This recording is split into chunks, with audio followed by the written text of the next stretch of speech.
అందరికీ నమస్తే. దైవత్వం ఛానల్కి స్వాగతం. హిందూ మత విశ్వాసాల ప్రకారం ప్రతి సంవత్సరం మాఘమాసంలో కృష్ణపక్షంలో చతుర్దశి అమావాస్య తిథుల్లో మహాశివరాత్రి పండుగను జరుపుకుంటారు.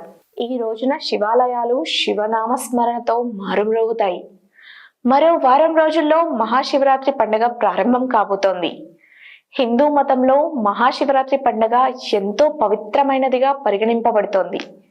ఈ పర్వదినాన ఉపవాస వ్రతాన్ని ఆచరించడం వల్ల, జాగరణ ఉండడం వల్ల ఎంతో పుణ్యఫలం దక్కుతుందని చాలా మంది నమ్ముతారు. ఇదే రోజున శివపార్వతుల కళ్యాణం జరిగిందని శివపురాణంలో పేర్కొనబడింది. ఇప్పటికే తెలుగు రాష్ట్రాలతో పాటు భారతదేశంలోని శివాలయాల్లో శివరాత్రి వేడుకలకు సంబంధించిన ఏర్పాట్లు కూడా చేస్తున్నారు. ఈ నేపథ్యంలో శ్రీశైలం పుణ్యక్షేత్రంలో ఫిబ్రవరి 11వ తేదీ నుండి మల్లన్న బ్రహ్మోత్సవాలు ప్రారంభమయ్యాయి. బెజవాడ దుర్గా మల్లేశ్వరుని ఆలయంలో కోటప్పకొండలోనూ ప్రత్యేక పూజలు నిర్వహించనున్నారు. ఇదిలా ఉండగా మహాశివరాత్రి వేళ ఆ పరమేశ్వరుణ్ణి ప్రసన్నం చేసుకునేందుకు ప్రత్యేక పూజలు నిర్వహిస్తారు.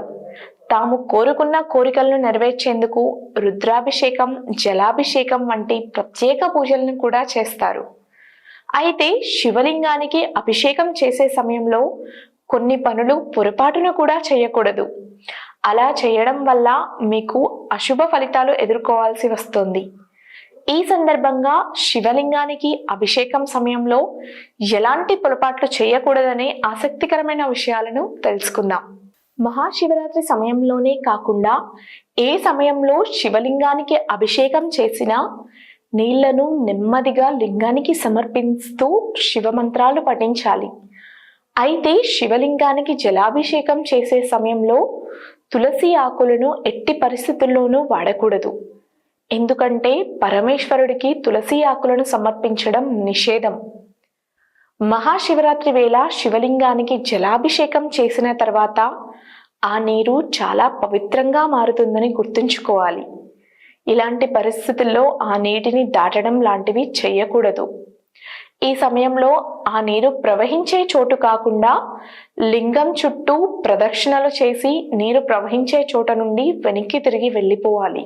మహాశివరాత్రి రోజున శివలింగానికి జలాభిషేకం చేసే సమయంలో ఇత్తడి, వెండి, కంచు పాత్రలను వాడడం వల్ల ఉత్తమ ప్రయోజనాలు చేకూరుతాయని పండితులు చెబుతారు. అయితే శివలింగానికి జలాభిషేకం చేసే సమయంలో రాగి, ఉక్కు తదితర వాటిని ఎప్పటికీ ఉపయోగించకూడదని గుర్తుంచుకోండి. చూసారు కదా, శివలింగానికి ఎలా జలాభిషేకం చేయాలి, అలాగే ఎలా చేయకూడదు, ఎలాంటి ఆకులను వాడకూడదు అనే విషయాలన్నీ కూడా. ఇలాంటి మరిన్ని విషయాల కోసం దైవత్వం ఛానల్ని సబ్స్క్రైబ్ చేసుకోండి.